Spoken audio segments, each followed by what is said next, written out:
Hi అండి. నమస్తే. నేను మీ Lakshmi. Welcome back to my channel. Friends, ఈరోజు మన వీడియోలో ఎంతో టేస్టీగా ఉండే ఉల్లిపాయ సమోసా ఎలా తయారు చేయాలో చేసి చూపిస్తున్నానండి. ఉల్లి సమోసా అంటే చాలామందికి ఇష్టం కదా. మనం చిన్నప్పుడు సినిమా హాల్స్లో, ట్రైన్స్లో అట్లా ఉల్లిపాయ సమోసా చేసి అమ్ముతూ ఉంటారు కదా. అవి చాలా క్రిస్పీగా, చాలా టేస్టీగా ఉంటాయి కదండి. అలాగే మనం ఇంటిలోనే ఆ ఉల్లిపాయ సమోసాని తయారు చేసుకోవాలంటే ఎలా తయారు చేయాలో ఈరోజు వీడియోలో చిన్న చిన్న టిప్స్ కూడా చెప్తానండి. వాటిని పర్ఫెక్ట్ ఫాలో అయితే కనుక మనకి ఈ ఉల్లి సమోసా స్ట్రీట్ స్టైల్లోనే వస్తుంది. మీరు కూడా తప్పకుండా ట్రై చేయండి. ఇక మన ఉల్లి సమోసా ప్రాసెస్ స్టార్ట్ చేసేద్దామా? ఉల్లిపాయలు నేను పెద్ద ఉల్లిపాయలు 4 తీసుకున్నాను. 4 తీసుకొని సన్నగా కట్ చేసుకోవాలి. ఈ ఉల్లిపాయలు మనం సమోసాలు ఈవినింగ్ చేయాలి అంటే గనక దానికి ఒక 2 అవర్స్ ముందు మనం ఉల్లిపాయలని సన్నగా కట్ చేసుకొని రెడీగా పెట్టుకోవాలి. ఈ ఉల్లిపాయలు మనం కట్ చేసుకున్న తర్వాత అన్నింటినీ కూడా విడివిడిగా అట్లా నేను చేస్తున్నట్లుగా చేసేసి ఒక క్లాత్ మీద ఆరబెట్టుకోవాలి. చూసారు కదా, ఆ విధంగా ఆరబెట్టుకుంటే గనక గాలికి ఒక గంట సేపైనా సరే మినిమం ఆరనివ్వాలి. ఒక 2 అవర్స్ అయితే ఇంకా బాగుంటుంది. మనకి ఉండే టైం పట్టి మనం ఒక 2 గంటలన్నా ఆరబెట్టుకుంటే గనక ఆ ఉల్లిపాయలో ఉండే తడి అనేది మొత్తం పోతుంది. అలా చేయడం వల్ల మనకి ఉల్లి సమోసా చాలా క్రిస్పీగా వస్తుందన్నమాట. ఇప్పుడు మనం మైదా పిండిని కలుపుకుందాం. 1 కప్పు మైదా పిండి తీసుకున్నాను. దానిలో పావు టీ స్పూన్ సాల్ట్ యాడ్ చేసుకోవాలి. ఇప్పుడు సాల్ట్ మొత్తం మన పిండిలో కలిసేలాగా ఒక్కసారి బాగా పిండిని కలుపుకోవాలి. కొంచెం వాటర్ని కూడా వేడి చేసుకొని పెట్టుకొని గోరువెచ్చటి నీటితో కొంచెం కొంచెంగా నీరు పోసుకుంటూ మనం పిండిని క్రాక్స్ రాకుండా స్మూత్గా కలుపుకోవాలి. మనం క్రాక్స్ రాకుండా ఉండాలి అంటే కనుక పిండిని కనీసం 5 నిమిషాలైనా సరే బాగా కలుపుతూ ఉండాలి. పిండి కొంచెం సెమీ సాఫ్ట్గా ఉండాలి, అలా అని గట్టిగా ఉండకూడదు. చూసారు కదా, మనం పిండి మొత్తం కలిపిన తర్వాత ఆ పిండిని ఇట్లా ప్రెస్ చేస్తే కనుక అట్లా లోపలికి వెళ్తే అది కరెక్ట్గా ఉన్నట్టు అన్నమాట. ఇప్పుడు ఈ పిండిని మనం ఉండలుగా తయారు చేసేసుకుందాం. మనకి ఈ పిండి నానవలసిన అవసరం ఏమీ లేదు, ఎందుకంటే మనం పిండి కలిపేటప్పుడే 5 నిమిషాల పాటు బాగా కలుపుకున్నాం కదా. ఇప్పుడు మొత్తం మనం ఉండలు తయారు చేసేసుకున్నాం కదా.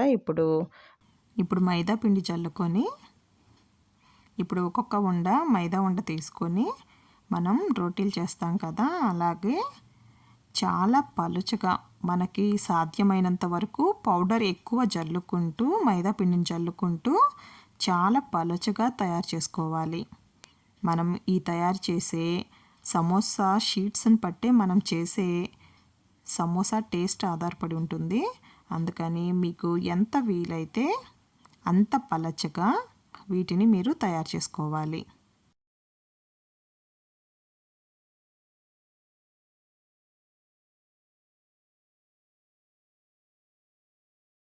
నేను పలుచగా చేసేసుకున్నాను. ఇవి చాలా పలుచగా వస్తాయండి. మనం చూసారు కదా. ఇప్పుడు వీటికి ప్యానం వేడి చేసుకొని ప్యానం మీద 2 సైడ్స్ కాల్చుకోవాలి. చూసారుగా, కొంచెం అట్లా డాట్స్ రాగానే మళ్ళీ పక్కన సెకండ్ సైడ్కి కూడా తిప్పేసుకొని కాల్చేసుకొని స్టవ్ ఆఫ్ చేసేసుకొని తీసేసుకుందాం.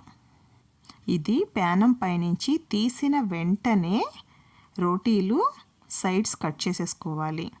మనకి సమోసా షీట్స్ని కట్ చేసుకునేది వెంటనే కట్ చేసుకోవాలి, లేదంటే కనుక అది ఆరిపోతే కనుక మనకి కట్ చేసినప్పుడు షీట్స్ అనేది చిరిగిపోతాయి అన్నమాట. అందుకని మనం పేనం మీద నుంచి తీసిన వెంటనే మనం షీట్స్ని కట్ చేసుకోవాలి. ఇలా మనకి ఎన్ని షీట్స్ కావాలో అన్ని షీట్స్ని కూడా మనం రెడీ చేసేసుకొని పక్కన పెట్టేసుకుందాం.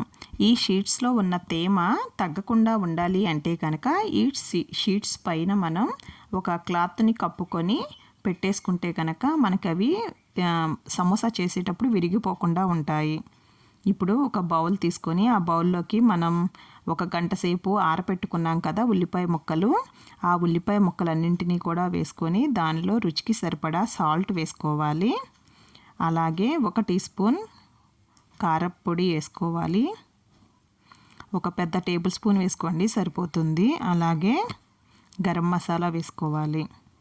మనం వేసుకున్న ఉప్పు, కారం, గరం మసాలా మొత్తము కూడా ఉల్లిపాయలకు కలిసేలా కలుపుకోవాలి. ఇప్పుడు ఒక బౌల్ తీసుకొని దానిలో 2 టేబుల్ స్పూన్స్ మైదా తీసుకున్నాను. మైదాలో కొద్దిగా వాటర్ వేసుకొని చిక్కని పేస్ట్ లాగా తయారు చేసుకొని పెట్టుకోవాలి.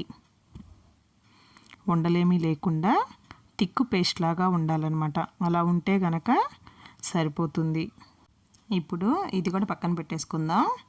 ఇప్పుడు సమోసా షీట్లతో సమోసాని ఎలా ఫోల్డ్ చేయాలో చూపిస్తాను చూడండి.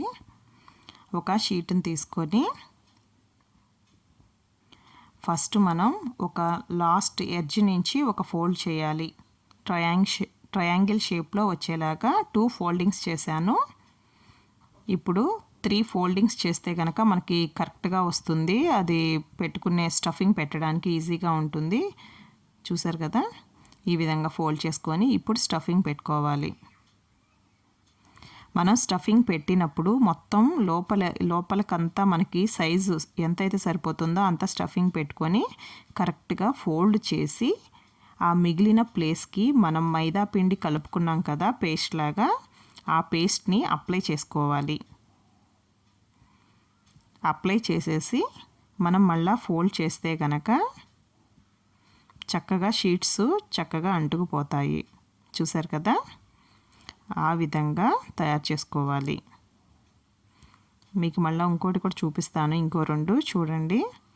ఫస్ట్ ఒక షీట్ తీసుకొని దానికి ఫస్ట్ మన కార్నర్కి మనం చేసుకున్న దాని ప్రకారం మనం ఫోల్డింగ్ అనేది వస్తుంది. మనం తీసుకునే షీట్స్ చిన్నవి ఉంటే గనక మనకి సమోసాలు కూడా చిన్నవి వస్తాయి. నేను చిన్నవే చేస్తున్నాను సమోసాలు. స్టఫింగ్ కూడా చాలా తక్కువ పడుతుంది. దీంట్లో ఉల్లిపాయలు తప్పితే నేనేమి వేయలేదు. ఉప్పు, కారం, మసాలా, గరం మసాలా వేసాను అంతేను. ఇట్లా వేసినా కూడా చాలా టేస్టీగా ఉంటుందండి స్టఫింగు. చూసారు కదా, మిగతా దానికి కొంచెం మైదా పిండిని అప్లై చేసుకోవాలి. అప్లై చేసి ఫోల్డ్ చేయాలి.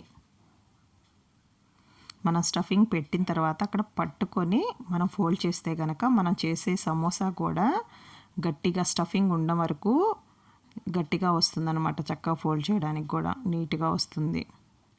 మనం ఆ పిండితో క్లోజ్ చేసేసుకోవచ్చు. ఇవి నేను 3 చూపిస్తున్నాను కదా, కొంచెం అది అర్థం అవ్వాలన్న ఉద్దేశంతో చూపిస్తున్నాను. 3 సమోసాసు మీకు ఎలా ఫోల్డ్ చేయాలి అనేది. కరెక్ట్గా 3 ఫోల్డింగ్స్ వేస్తే కనుక సరిపోతుంది. దాంట్లో స్టఫింగ్ పెట్టేసేసుకొని క్లోజ్ చేసేసుకోవాలి. మిగతా ప్లేస్కి మనం మైదా పిండిని అప్లై చేసేసి చక్కగా క్లోజ్ చేసేసుకోవచ్చు. చూసారు కదా, స్టఫింగ్ అనేది మనకి ఫుల్గా ఉండాలన్నమాట. అట్లా ఉంటేనే మనకి సమోసా షేప్ అనేది కరెక్ట్గా వస్తుంది. ఈ విధంగా మొత్తం మన దగ్గర ఉన్న షీట్స్తో సమోసా మొత్తాన్ని కూడా సమోసాలని తయారు చేసుకొని కొంచెం సేపు వీటిని ఆరనివ్వాలి. ఒక 10 నిమిషాలు ఆరిన తర్వాత నేను స్టవ్ వెలిగించి ఆయిల్ పెట్టుకొని వేడి చేసుకున్నాను. ఆయిల్ అనేది మనకి బాగా కాగి ఉండాలి. కాగిన తర్వాత మన సమోసాలని మనకి కాసిన నూనెలో ఎన్నైతే సరిపోతాయో అన్ని సమోసాలని కూడా వేసేసుకుందాం.